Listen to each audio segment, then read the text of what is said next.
भाई लोग, आप लोग देखा तानी Dhanji news Bhojpuri YouTube channel में स्वागत है। जो भाई लोग चैनल सब्सक्राइब नहीं किए हैं तो प्लीज़ भाई लोग चैनल सब्सक्राइब कर लीजिए।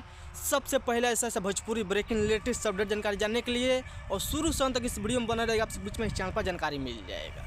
जी पर बता दें कि प्रमोद प्रेम यादव का एक और नहीं भोजपुरी 2024 के एल्बम संग बेहतरीन गाना आने वाला आपसे बीच में, उस गाना का फाइनल पोस्टर एक जारी कर देगा। जी आप देख रहे हैं हम स्क्रीन पर, जिस गाना का टाइटल है कोमल कमरिया। जी गाना का टाइटल बहुत ज़बरदस्त है। जिस गाना का टाइटल कोमल कमरिया, इस सॉन्ग को गाए हैं आपका चाहता सुपरस्टार प्रमोद प्रेम यादव।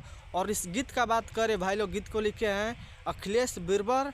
और इस गाना म्यूजिक संगीत का बात करें तो म्यूजिक दिए हैं छोटू और शुभम राय से दो को म्यूजिक दिया है इस गाना में। जिस गाना का कोमल कमरिया, इस गाना का फुल वीडियो संग रीच आपसे बीच में आ गया है। इस गाना का फुल वीडियो लॉन्च किया जाएगा, यानी कि कल सुबह 16 जनवरी का सुबह 6:45 पर सृष्टि म्यूजिक यूट्यूब चैनल फुल वीडियो आपसे बीच में देखने सुनने को मिलेगा। आप लोग आपसे बीच में फुल वीडियो आपसे बीच में देखने सुनने को मिलेगा सृष्टि म्यूजिक यूट्यूब चैनल पर सुबह 6:45 पर। जिस गाना का टाइटल है कोमल कमरिया। गाना बहुत ज़बरदस्त है। ऐसे तो प्रमोद प्रेम यादव का एक से एक बड़ा गाना आपसे बीच में आ रहा है, खूब दुरार प्यार दे रहे हैं। इहो गाना खूब दुरार प्यार देना आपसे बीच में कल सुबह देखने को मिलेगा। एक बार गाना सुनिएगा, जिस गाना टाइटल कोमल कमरिया सृष्टि म्यूजिक यूट्यूब चैनल कल सुबह आपसे बीच में देखने को मिलेगा सुबह 6:45 पर।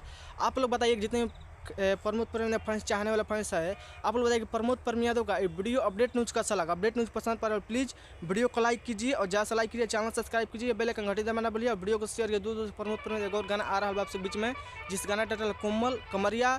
आप लोग भाई जहाँ मेरा अपडेट आता है आपसे बीच में अपडेट शेयर कर देता हूँ। देखिए रोड पर मैं अपडेट दे रहा हूँ। आप लोग बताइए कि प्रमोद प्रेम का वीडियो अपडेट न्यूज़ कैसा लगा। अपडेट न्यूज़ पसंद वाला प्लीज़ वीडियो को लाइक ज़्यादा लाइक ऐसा ना भूलिए। बस वीडियो में इतने, मिलता है अगले वीडियो में। जय हिंद, जय भोजपुरी समाज। धन्यवाद। मिलता है कल एक बार गाना सुनिएगा, बेहतरीन गाना है।